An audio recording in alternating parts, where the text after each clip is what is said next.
Blair of the Mounties, a story of the Royal Canadian Mounted Police.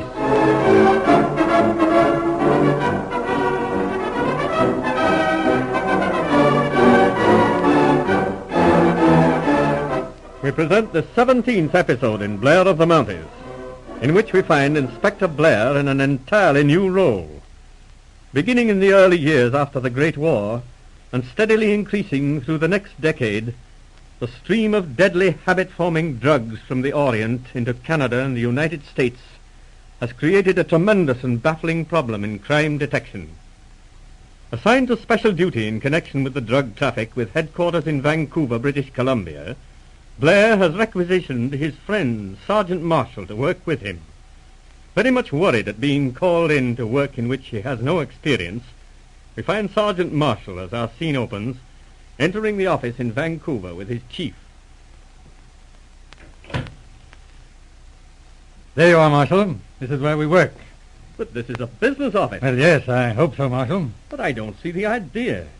What's that name on the door? United Equity Company. Why, don't you like it? Why, yes, the name's all right. I'm glad you like it. You see, I invented it myself. Eh? Very appropriate. Equity is another name for justice. Get the idea? Yeah, but don't you have any trouble with callers? Oh, not particularly. Miss Guest handles that. Miss Guest? Yes, you'll have to meet her.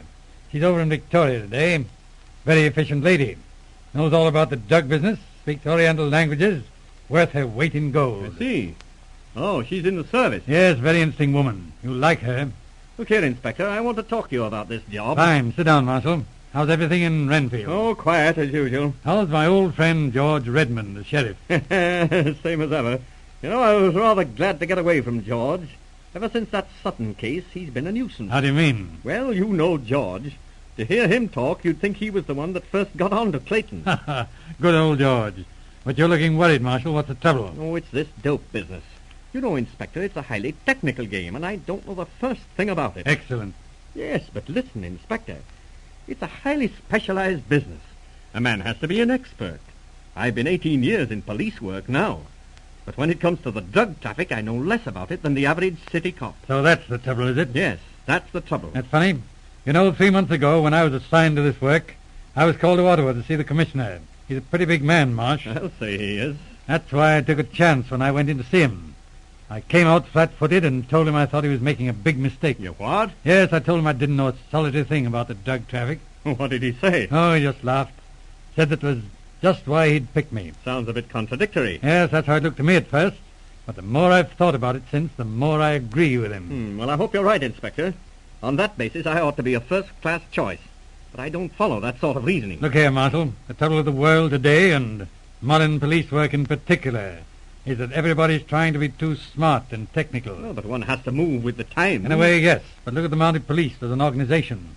We're rather an old-fashioned lot when you come to think of it. You mean the uniform, red coats, Stetson hats, and all that sort of thing? Yes, that's part of it. But it goes deeper than that. Our system is still the simple old-fashioned style. Yet, the old force still keeps up a pretty good reputation for results. Yes. I've often wondered about it myself. The answer is, Marsh, that human nature is the most important thing in crime detection. Whether a criminal uses a knife or an automatic pistol, whether he makes it get away with a dog sled or a high-powered car, he's still the same sort of human machine, with the same kind of a brain. Yes, I see. Yes, there's something in that. There's everything in it. Look at modern police work in general, with its filing systems, scientific methods, and all that sort of stuff.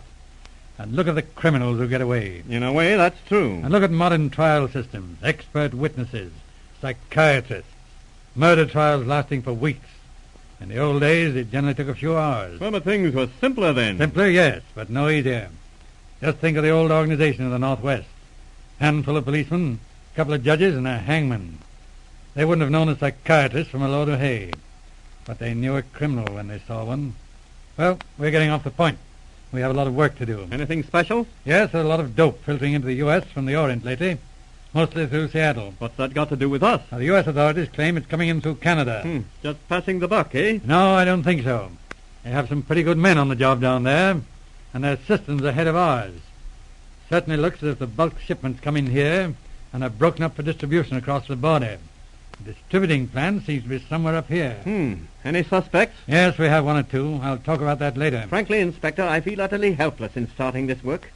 Surely there's some technical knowledge Oh, necessary. of course. Don't misunderstand me, Marshal. In the running down of peddlers and all that sort of work, the city police forces are very efficient. And in searching ships and so on, the customs people have plenty of good men working. We've nothing to do with that. Then what in the world is our job, The Inspector? toughest of all, we have to go after the men behind the racket, if we can find them. Now I begin to see. Yes. We have an idea that the people who are financing and directing this work are pretty high up, probably very respectable. Sort of society job. Possibly. And now let me give you a few instructions. First of all, we're strictly undercover in this work. Plain clothes all the time. Know anybody out here? Oh, one or two friends. I'm afraid you'll have to keep away from them for the present at least. All right, that's easy. What's the first job? Oh, nothing definite yet. I'm interested in a Mr. Abraham Parker. Suspected? Yes, he's our number one suspect at present. Leads a very respectable life. He's a director in the Fortuna Mining and Development Company. Offices in this building. I see. Where are the mining properties? All around any that I know of. This company has a new method for prospecting, a sort of instrument for finding minerals. They seem to have plenty of money to spend and do their traveling by seaplane a good deal. Sounds interesting. Yes, it may not be anything, but I'm checking up on Mr. Parker. His movements are very puzzling. Got anything on him? Not a thing, except our tip from the U.S. authorities. They claim he's been connected with suspicious rackets in the States and Mexico, but they've never been able to get anything on him. Pretty vague business, Inspector. Yes, it's vague, all right. This fellow moves in good society up here. Since he came to Canada, he's been left strictly alone, just to see what happens. Where is he now? Right here in this building. That's what puzzles me. Don't follow you, Inspector. All right, I'll explain. He left here a few days ago for Victoria. Left there by the boat that goes up the west coast of the island. Takes several days to make the round trip, but he landed back here 12 hours after he started out on that boat. Well, isn't there some other boat connection? No, of course he came back by plane. But I'm interested in the place he got off on Vancouver Island. It should be possible to find that out. Of course, but remember, we're working alone in this business. I don't want to cause any excitement by checking up through police channels. Miss Guest went over to Victoria yesterday. She's a regular ferret. But so far, I haven't heard from her. Well, I must say, Inspector, you and I have been on some strange jobs, but this is the limit. Sending a woman out to check up on a suspect. That's a new one on me. Yes, 'tis a little novel, but bear in mind, Marshal, we lead the life of tourists. Don't go near police stations or telegraph offices, except in emergency. You've got to learn to be terribly unofficial. Very well, sir. Why, hello. Good afternoon, Miss Guest. Good afternoon, Inspector. Ah. Now, see here, Miss Guest. What did I tell you about official titles? Oh, dear, I'm sorry. Well, don't do it again. This is my friend, Marshal, Miss Guest. How do you do, Mr. Marshal? Hope you'll have a pleasant holiday with us. What? A holiday? Yes, of course. Thanks very much. Fine, that's the stuff, Marshal. Well, Miss Guest, any news? Yes, Parker got off at Kittilak Harbour. Kittilak, I see. Where's that? It's only a little way north of Victoria on the west coast of the island. There's a small hotel there. Kittilak, yes. That sounds interesting. Anything else? Yes, he called on Commander Richford at Kittilak. And who is Commander Richford? He's a retired naval officer, very eccentric, they say. Lives in an old house on Kittilak Lagoon with his daughter. I have a letter of introduction to Miss Richford. Nice work, Miss Guest. That means, I suppose, that you're planning a trip to Kittilak, Well, of course, if you think it's necessary. Certainly, we'll all go. They say there's good fishing in Kittilak Lagoon. I think it's an excellent idea. The boat leaves Victoria tomorrow morning at 8. Fine. Get the transportation, Miss Guest.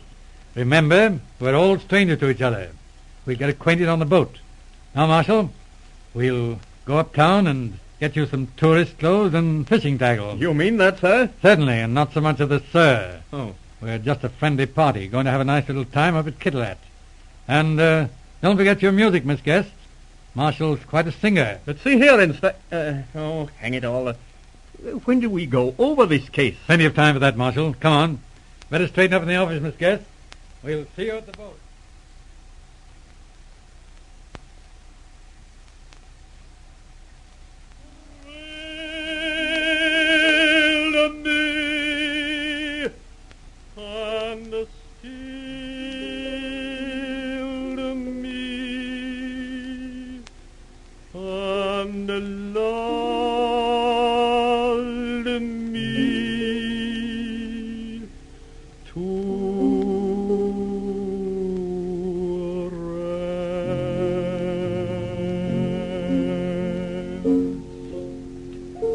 Bravo, Marshal. That's fine. Come over here, you two, and look at this view.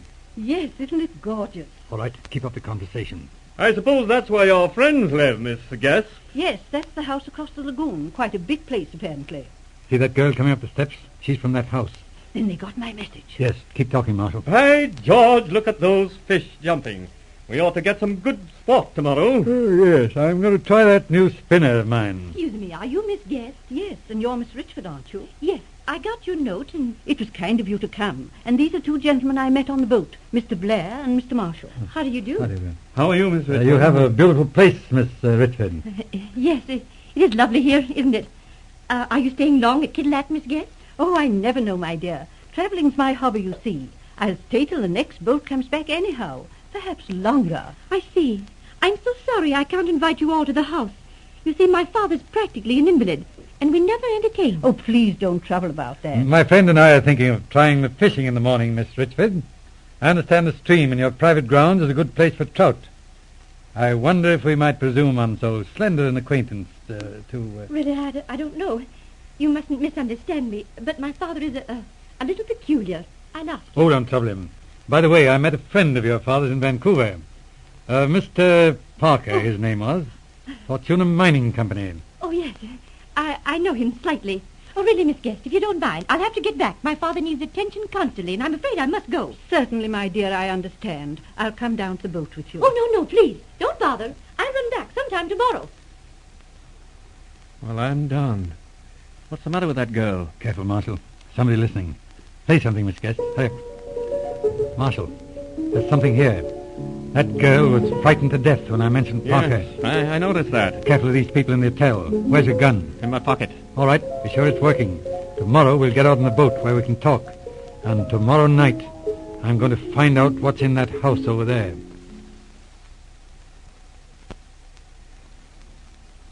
You have heard episode 17 in Blair of the Mounties. For the conclusion of this story, tune in for episode 18 of this series.